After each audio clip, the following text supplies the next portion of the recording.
نضر بن کنانہ کی اولاد میں ایک شخص فہر بن مالک کافی مشہور ہوئے، قریش کا لقب ان کا لقب ہے، اور آگے آپ کی اولاد پہ قریش کا اطلاق کیا گیا۔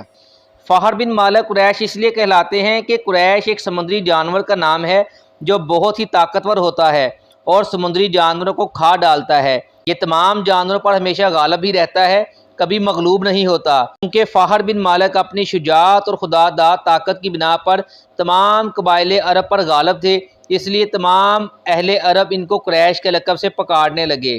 فہر بن مالک کے آگے 3 بیٹے تھے۔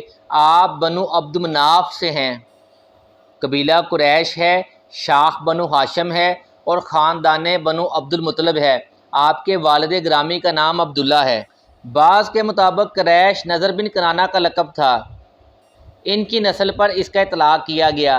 نضر ضرورت مندوں کی تلاش میں رہتے تھے، چونکہ قریش کا معنی تفتیش تلاش ہے، اس لیے ان کا لقب قریش ہو گیا۔ بعض کے مطابق قریش قصہ بن کلاب کا لقب ہے۔ قریش کا معنی ادھر ادھر سے جمع ہونے والے ہیں۔ قریش کو قریش کہنے کی وجہ یہ ہے، جب قصہ بن کلاب کا مکہ پر غلبہ ہوا تو انہوں نے مکہ کے اطراف میں بکھرے ہوئے مختلف خاندانوں کو اکٹھا کیا اور انہیں مکہ میں رہنے کے لیے جگہ فراہم کی۔ آپ صلی اللہ علیہ وآلہ وسلم کے والد حضرت عبداللہ آپ کی ولادت سے 6 ماہ قبل وفات پا چکے تھے۔ آپ کی زندگی کا سب سے پہلا اہم واقعہ ہے کہ رسول کریم صلی اللہ علیہ وآلہ وسلم ایک دن بچوں کے ساتھ کھیل رہے تھے کہ حضرت جبرائیل علیہ السلام آئے اور آپ صلی اللہ علیہ وآلہ وسلم کو پکڑ کر چت لٹا دیا۔ پھر انہوں نے آپ صلی اللہ علیہ وآلہ وسلم کے سینہ کو دل کے قریب سے چاک کیا اور آپ صلی اللہ علیہ وآلہ وسلم کے دل سے خون کا ایک سیاہ ٹکڑا نکال لیا کہ یہ تمہارے جسم کے اندر شیطان کا حصہ ہے۔ اس کے بعد انہوں نے آپ صلی اللہ علیہ وآلہ وسلم کے دل کو زمزم کے پانی سے دھویا اور پھر دل کو اسی جگہ میں رکھ کر سینہ مبارک کو اوپر سے برابر کر دیا۔ اس وقت آپ کی عمر مبارک تقریباً 4 سال تھی۔ جب آپ کی عمر مبارک تقریباً 6 سال تھی، آپ نے اپنی والدہ ماجدہ کے ساتھ مدینہ کا سفر کیا۔ مدینے سے واپسی پر مکے اور مدینے کے درمیان ایک جگہ ابوا پر آپ کی والدہ وفات پا گئیں۔ جب آپ کی عمر مبارک 8 سال کی ہوئی تو آپ کے دادا عبد المطلب بھی وفات پا گئے۔ آپ کی پرورش کی ذمہ داری آپ کے چچا ابو طالب پر آ گئی۔ 12 سال کی عمر میں آپ نے اپنے چچا کے ساتھ پہلا سفر تجارت کیا جو کہ شام کی طرف تھا۔ اس سفر کے دوران میں ایک بحیرہ نامی عیسائی راہب نے آپ صلی اللہ علیہ وآلہ وسلم میں کچھ ایسی نشانیاں دیکھی جو ایک آنے والے پیغمبر کے بارے میں قدیم آسمانی کتب میں لکھی تھی۔ اس نے حضرت ابو طالب کو بتایا کہ اگر شام کے یہودی یا نصارہ نے یہ نشانیاں پا لی تو آپ صلی اللہ علیہ وآلہ وسلم کی جان کو خطرہ ہو سکتا ہے۔ چنانچہ حضرت ابو طالب نے یہ سفر ملتوی کر دیا اور واپس مکہ آ گئے۔ جب آپ کی عمر مبارک 20 سال ہوئی تو اوقاز کے بازار میں ایک لڑائی درپیش آئی جس میں ایک طرف قریش اور بنو کنانہ کے قبائل تھے اور ان کے مقابل کیس اعلان کے قبائل تھے۔ اگرچہ قریش سچائی پر تھے مگر آپ نے کشت و خون میں حصہ نہیں لیا، صرف دشمن کے پھینکے ہوئے تیر اٹھا اٹھا کر اپنے چچاؤں کو دیتے تھے۔ یہ جنگ صلح پر ختم ہوئی۔ اس کے بعد مخالفین میں ایک معاہدہ لکھا گیا جسے حلف الفضول کا نام دیا گیا۔ آپ صلی اللہ علیہ وآلہ وسلم نے اس معاہدے میں شرکت کی کیونکہ یہ امن و امان کا معاہدہ تھا، اس لیے آپ اس کو بہت پسند فرماتے تھے۔ تمام قبائل نے مل کر عہد کیا کہ ہم مظلوموں کا ساتھ دیں گے، ملک میں ہر طرح کا امن و امان قائم کریں گے، مسافروں کی حفاظت کریں گے، غریبوں کی امداد کرتے رہیں گے، کسی ظالم یا غاصب کو مکہ میں رہنے نہیں دیں گے۔ آپ کے نزدیک اس معاہدے کی اتنی اہمیت تھی کہ زمانہ رسالت میں بھی اس کا تذکرہ کرتے ہوئے فخر محسوس کرتے تھے کہ اس معاہدے کے مقابلے میں مجھ کو سرخ رنگ کے اونٹ بھی دیے جاتے تو میں نہ لیتا، اور اگر اب بھی شرکت کے لیے بلایا جائے تو میں اسے قبول کروں گا۔ 25 سال کی عمر میں آپ تجارت کی غرض سے شام تشریف لے گئے۔ اس دفعہ آپ سیدہ خدیجہ رضی اللہ تعالی عنہا کا سامان تجارت ساتھ لے کر گئے تھے۔ سیدہ خدیجہ رضی اللہ تعالی عنہا کو اس سفر تجارت سے کافی نفع ہوا۔ آپ چونکہ بیوہ تھی اور رسول اللہ صلی اللہ علیہ وآلہ وسلم کی امانت، دیانت اور اخلاق سے کافی متاثر تھی، تو آپ نے آپ صلی اللہ علیہ وآلہ وسلم کو شادی کا پیغام بھیجا۔ جسے قبول کر لیا گیا، اور 25 سال کی عمر میں آپ نے سیدہ خدیجہ رضی اللہ تعالیٰ عنہا سے شادی کر لی۔ اس وقت سیدہ خدیجہ رضی اللہ تعالیٰ عنہا کی عمر مبارک 40 برس تھی۔ 28 سال کی عمر میں آپ کے ہاں پہلے بیٹے کی پیدائش ہوئی، 30 سال کی عمر میں پہلی بیٹی کی ولادت ہوئی، 33 سال کی عمر میں دوسری بیٹی کی ولادت ہوئی، 34 سال کی عمر میں تیسری بیٹی کی ولادت ہوئی۔ جب آپ کی عمر مبارک 35 سال تھی، اس وقت قریش نے ایک فیصلہ کیا، چونکہ خانہ کعبہ کی عمارت بوسیدہ ہو چکی تھی تو عمارت کو دوبارہ گرا کے نئے سرے سے تعمیر کیا گیا۔ جب عمارت نئے سرے سے تعمیر کی گئی تو حجر اسود نصب کرنے کا معاملہ درپیش آیا کہ یہ سعادت کون حاصل کرے گا، اور اس سعادت کو حاصل کرنے کے لیے تمام قبائل آپس میں لڑنے لگے۔ قریب تھا کہ وہاں پہ کچھ تو خون کے دریا بہتے، تو یہ فیصلہ آپ صلی اللہ علیہ وآلہ وسلم کے پاس آیا کہ حجر اسود کون نصب کرے گا۔ آپ نے نہایت ہی خوش اسلوبی سے اس معاملے کو حل کیا، اس طرح کہ آپ نے ایک چادر منگوائی اور اس چادر میں حجر اسود کو رکھا اور تمام قبائل کے سرداروں سے کہا کہ اس چادر کو ایک ایک طرف سے پکڑ لیں اور اسے لے کے حجر اسود نصب کرنے کے مقام پر لے جائیں۔ جب اس چادر کو وہاں پہ اس مقام پر لے آیا گیا تو آپ نے اپنے ہاتھوں سے حجر اسود کو خانہ کعبہ کی دیوار میں نصب کر دیا۔ یوں آپ کے قوت فیصلہ سے ایک بڑی جنگ ٹل گئی۔ آپ کی عمر مبارک 35 سال ہی تھی جب آپ کے ہاں آپ کی چوتھی بیٹی سیدہ فاطمہ رضی اللہ تعالی عنہا کی ولادت ہوئی۔ 40 برس کی عمر میں آپ پر پہلی وحی کا نزول ہوا۔ آپ اس وقت غار حراء میں تشریف فرما تھے۔ 35 سال کی عمر کے بعد آپ کا معمول تھا کہ آپ تنہائی پسند ہو گئے تھے اور اللہ کی عبادت کے لیے، یعنی اس وقت جو عبادت غور و فکر کے لیے آپ مکے سے تھوڑا دور غار حراء کے مقام پر چلے جاتے اور وہاں غور و فکر کرتے، تو آپ غار حراء میں موجود تھے جب جبریل علیہ السلام آپ پر پہلی وحی لے کر آئے۔ 3 سال بعد آپ نے اعلانیہ اسلام کی دعوت شروع کر دی۔ جیسے ہی آپ نے اعلانیہ اسلام کی دعوت شروع کی تو مکہ والے آپ کے اور جو لوگ مسلمان ہو چکے تھے ان کے دشمن بن گئے۔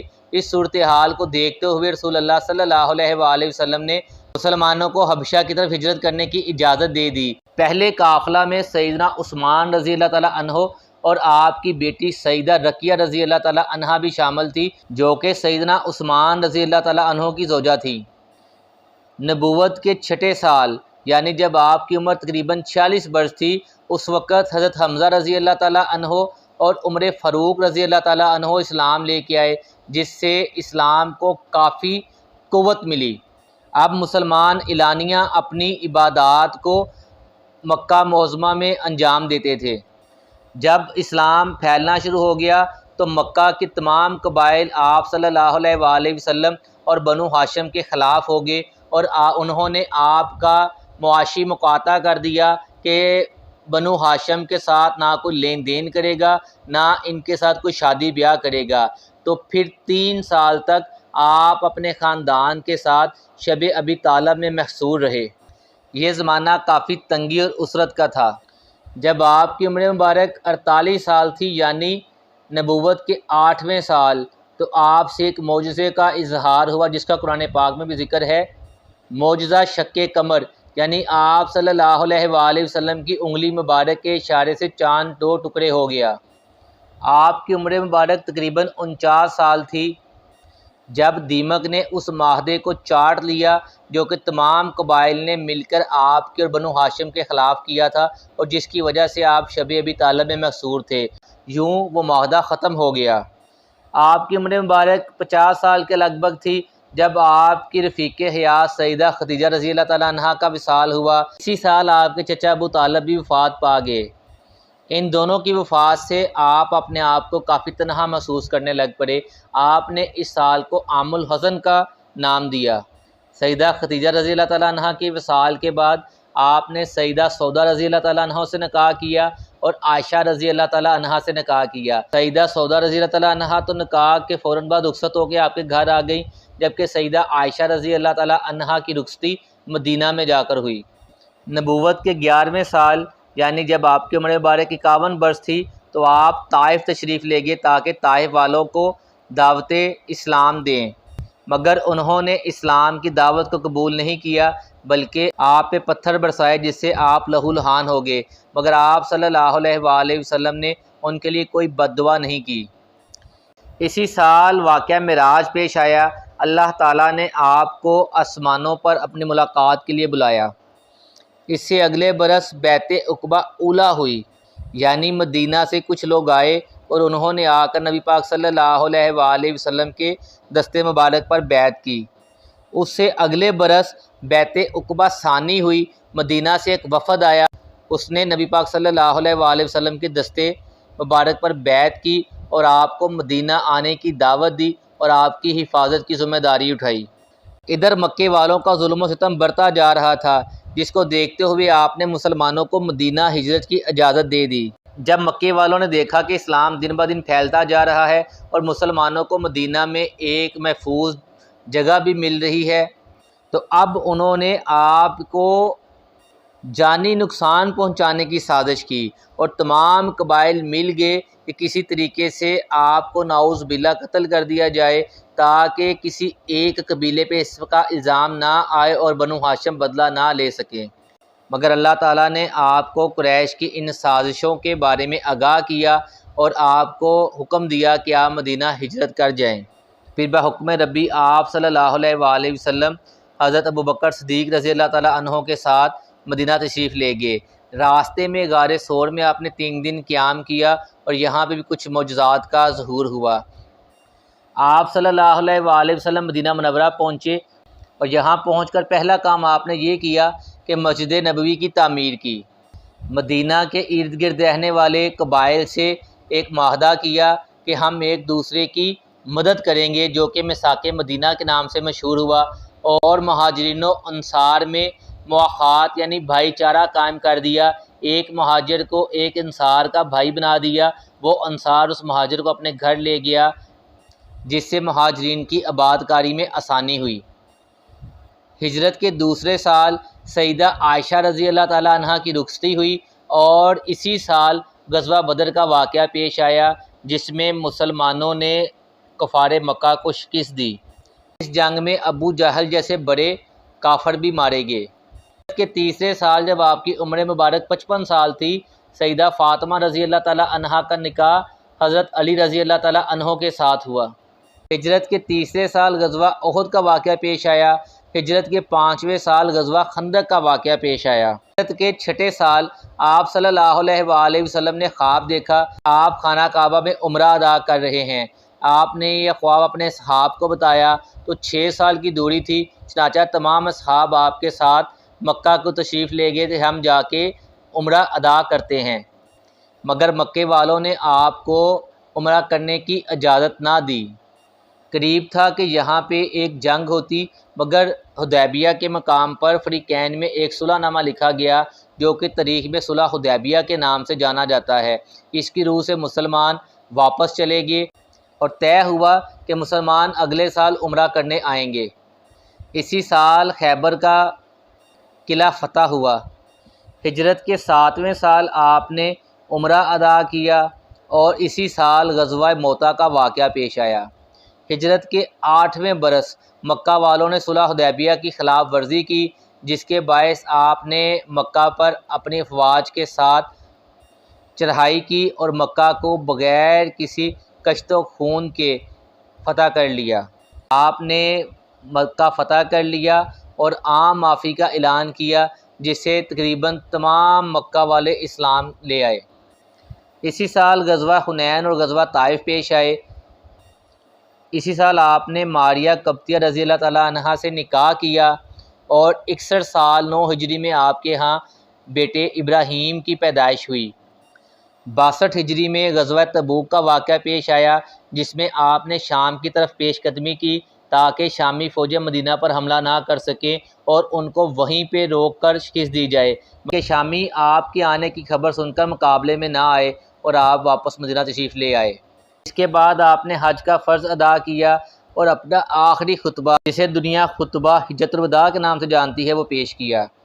سارا عرب اسلام لے آیا، چونکہ آپ کی رسالت کی ذمہ داری ادا ہو چکی تھی، اب وقت وصال تھا۔ 63 سال 10 ہجری آپ نے اس دنیا سے پردہ فرمایا۔ دوستوں امید کرتا ہوں آج کی ویڈیو آپ کو اچھی لگی ہوگی۔ ویڈیو اچھی لگی ہے تو لائک کریں، چینل کو سبسکرائب کریں اور اپنے دوستوں کے ساتھ اس ویڈیو کو شیئر کریں۔ Thanks for watching.